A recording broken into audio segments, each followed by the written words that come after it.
Hello, good day. Today we shall consider units of English language. Units of English language. There are various units of English language, and that's what we shall look at today. Starting with the muffin. The muffin. You may have heard about this word before, muffin, and you're wondering, what does it mean? What does muffin mean? Very simple. Muffin is the smallest meaningful element of a word. It is the smallest meaningful element of a word. Take note of these keywords. Smallest meaningful element of a word. It therefore means that the word cup is a muffin. It's a muffin. Yeah? You may also be wondering, this word cup is also a word. This is a word. Yeah, I tell you here. A word can exist as a morpheme also. What qualifies this as a morpheme is that it cannot be further broken down. Do you understand me? This word called cup cannot be further broken down. Like the word disapprove. There's a word called disapprove. Yes? Disapprove is a word and not a morpheme because it has two morphemes. First is this, and the second is approve. So there are two morphemes here. This is one morpheme, and this is the second morpheme. Are you following? Why is this a morpheme, and why is approve a morpheme? It is because these are parts of a word that cannot be further broken down. Other morphemes are table, pen, come. These words are morphemes because they are words that stand on their own. You cannot break them into pieces and still have meanings with the pieces. Okay. You may also be wondering, what differentiates a morpheme from a syllable? Yes, this word table, or this morpheme table, has two syllables. Syllable is about sounds in a morpheme or a word. So a morpheme can have two sounds, thereby having two syllables. But this syllable here, which is te, doesn't have meaning. It doesn't make meaning on its own, and so it is not morpheme. For a syllable to qualify as a morpheme, it must be able to stand on its own. Are we following? Okay, let's give another example. Display or displayed. The word displayed is a word, but it has three morphemes. What are the morphemes? This, one, play, two, and ed. Are you following? This has a meaning in English. Play has meaning in English, and ed, which qualifies this word as a past tense, also has a meaning in English. So each of the elements here is a morpheme because when broken down, each can stand on its own. But then, you may also call each of these a syllable because of the sound. Let's go further. There are two kinds or types of morpheme. You have first, free morphemes. A free morpheme is a morpheme that exists on its own without the need for any addition. It is a morpheme that stands as its own, as a word as well. For example, you have cup as a morpheme. It stands, it exists on its own.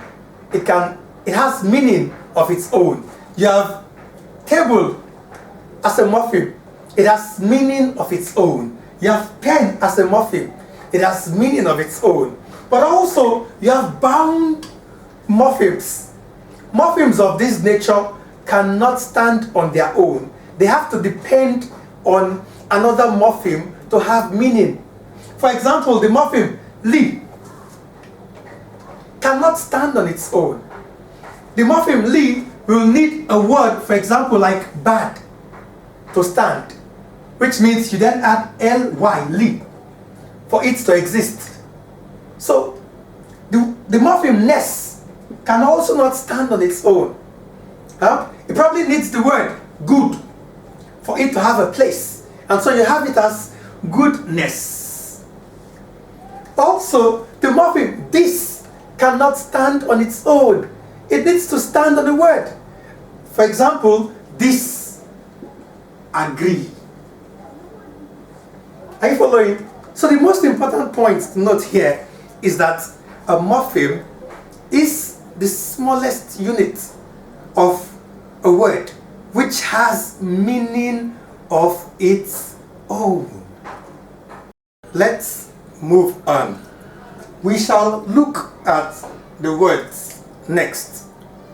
This is the second unit of English language. So what is the meaning of a word? A word represents a sound or sounds with one or more morphemes. A word represents a sound or sounds with one or more morphemes. It therefore means that a morpheme can be a word. The morpheme pen is also a word. This is a word. We have table as a word. We have difficult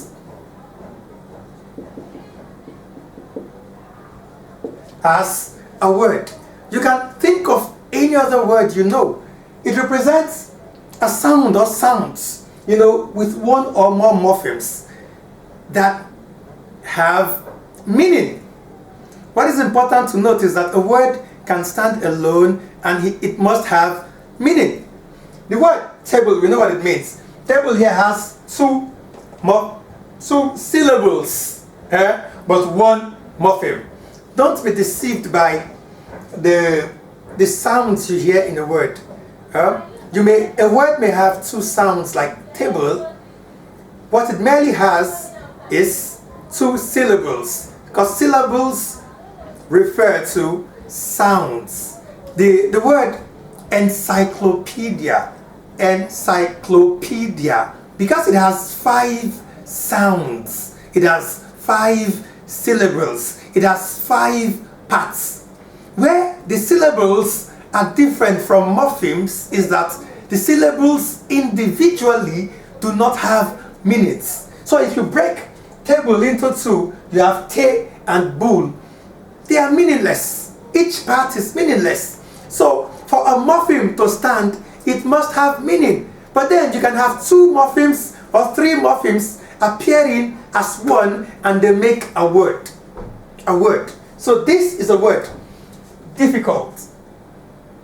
Difficult here has 1 morpheme. Yeah, because you can't break difficult into parts. It has 1 morpheme, but it is a word. So, this is it. You also have words like display. Display is a word. display. It has two morphemes, dis and play, but it exists as a word. It exists as the word. For some people, a word is the smallest element in a sentence, even though we know there are other smaller elements. You can think of just about any word you want to think about. There are words like elation, elation, which means happiness, happiness. There are words like ecstatic, ecstatic, ecstatic, or ecstasy, ecstasy, which means happiness. If somebody says, you seem ecstatic, what's the reason? It means you seem happy. What is the reason? Huh? I mean, words are, it is for words that English is sweet. If you just can learn one word a day, you'll become a mellifluous speaker. Even the word mellifluous is a word. Mellifluous. You become a mellifluous speaker. You become a sweet speaker. So, mellifluous has 3 syllables but 1 morpheme, but it's a word. Let's go on to the next unit of English language, which is the phrase. I mean, many people regard phrase as an incomplete sentence. To many people, a phrase is To many people, a phrase is an incomplete sentence. I have this meaning here. A phrase is a group of words that is a part rather than the whole of a sentence. In other words, it is an incomplete sentence. Examples are after the meal. If somebody comes to you and says, after the meal, you'll be expecting the person to say more. If I come to you and I say, Tony, after the meal, what have I said? It is an incomplete sentence because it doesn't make sense on its own. There are some words still missing. There's perhaps a subject missing in that sentence. So the absence of the subject or whatever is missing in the sentence is what makes it a phrase.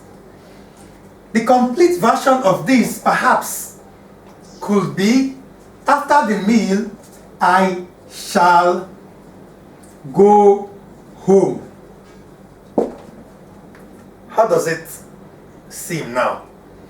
After the meal, I shall go home. Sweet, complete. Another example is the nice neighbor. I come to you and I say, the nice neighbor. Would you consider that I have made sense? No. Because there's something missing. There's a thought I have not yet articulated or presented. Something is missing. To make this a complete sentence, I could say, the nice neighbor who gave me food yesterday has come again. The nice neighbor who gave me food yesterday has come again.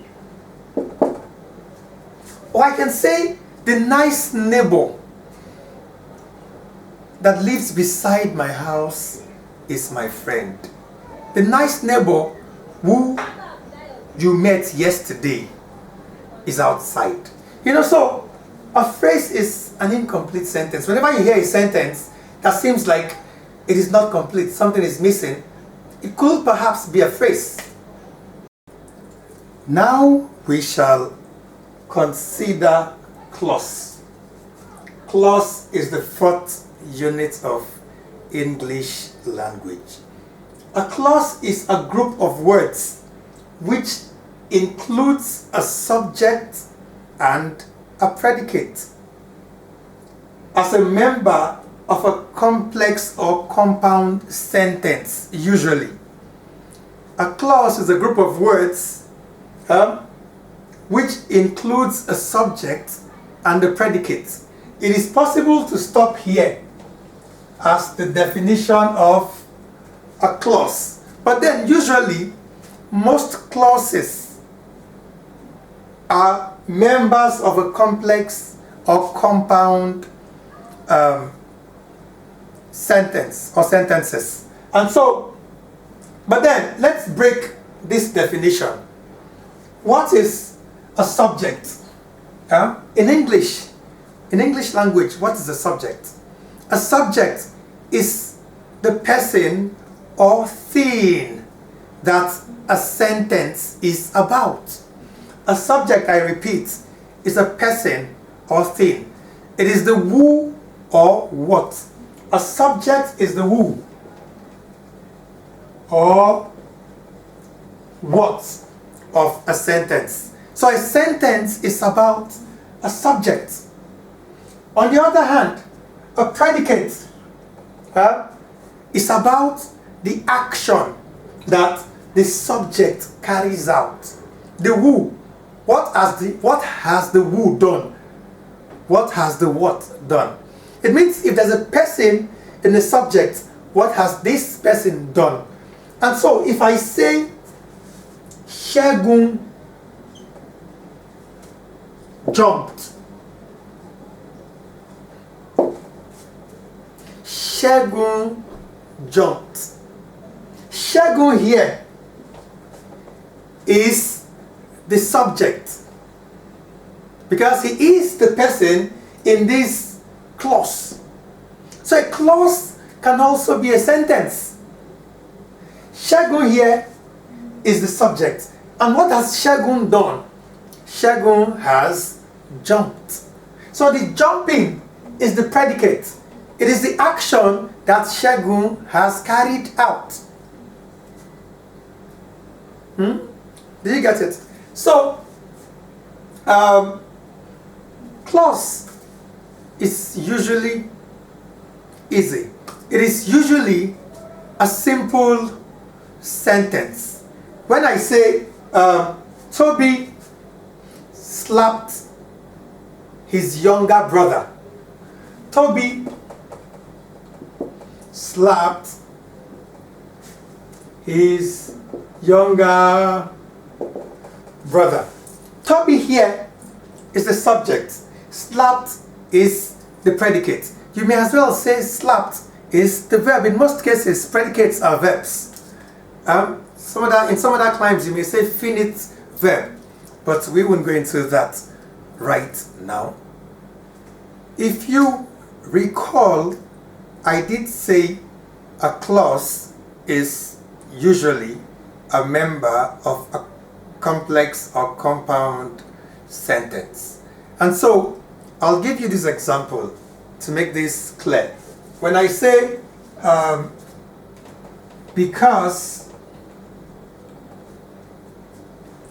his bike was stolen,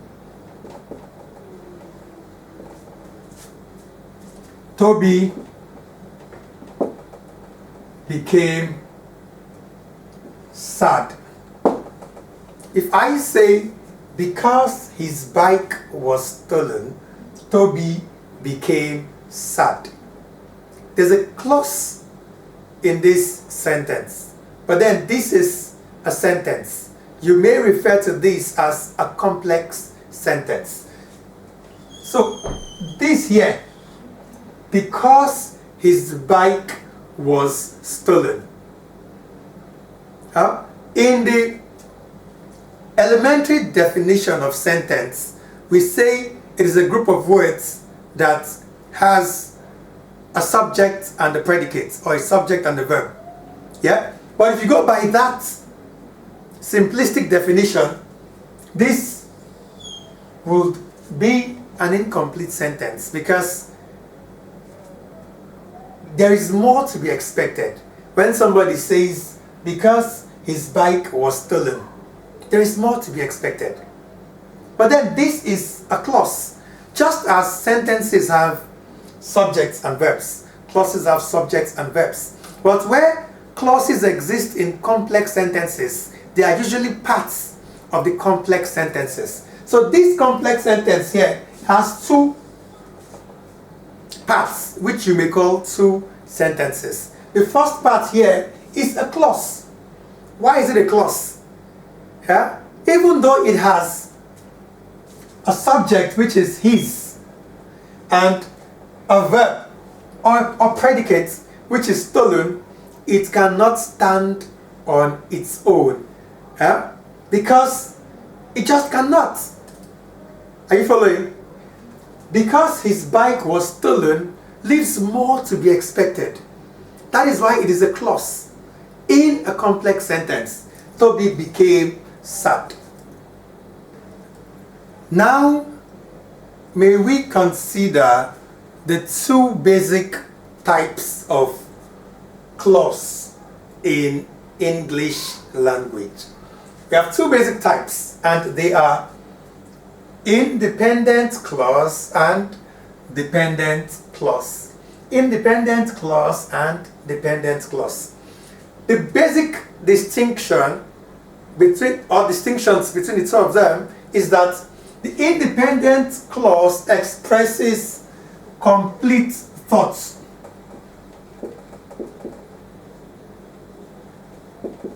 while the dependent clause is incomplete in thought, meaning incomplete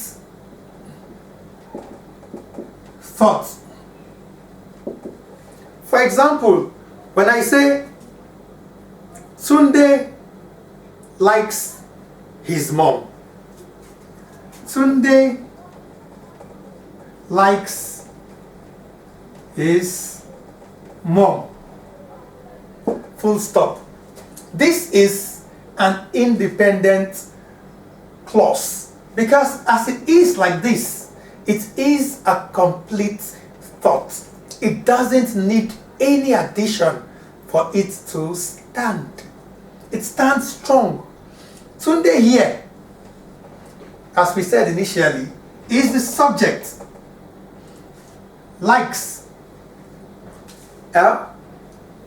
is the predicate. And so this stands as a complete thought. When a sentence is complete as it is and can stand alone, it is independent clause. Also, another example is Tony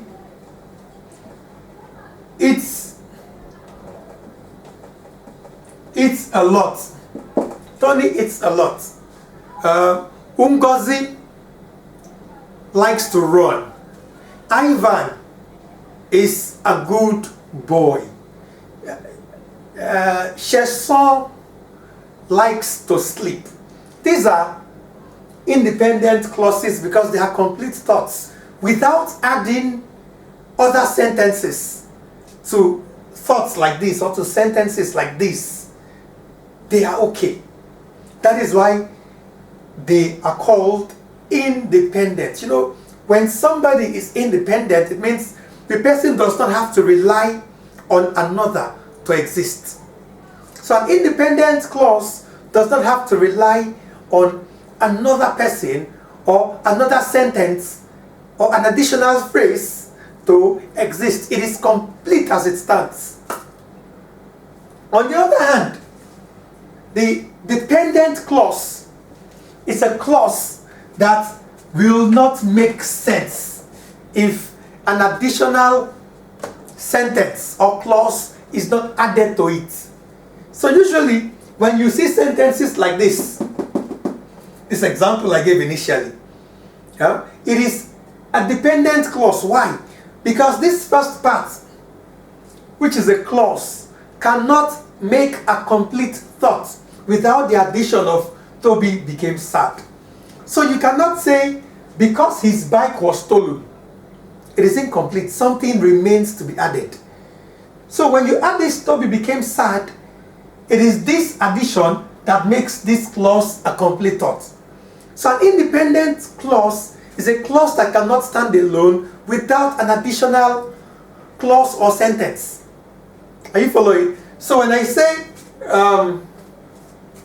so when you hear languages like when before sentences, if, although, because, when you hear words, when you see words like this appear before a sentence, just know that it is a dependent clause that has appeared. And so when the comma comes, any other additional lines that come up will only help to give meaning to the dependent clause that has been stated. And so when I say when you get back, when you get back cannot be a complete sentence. It can also not be an independent clause because something is missing. And so to make this a complete thought, a complete sentence, is to put a comma and fill in the blanks. When you get back, come see me. Full stop. When you get back, come see me. Then it makes sense.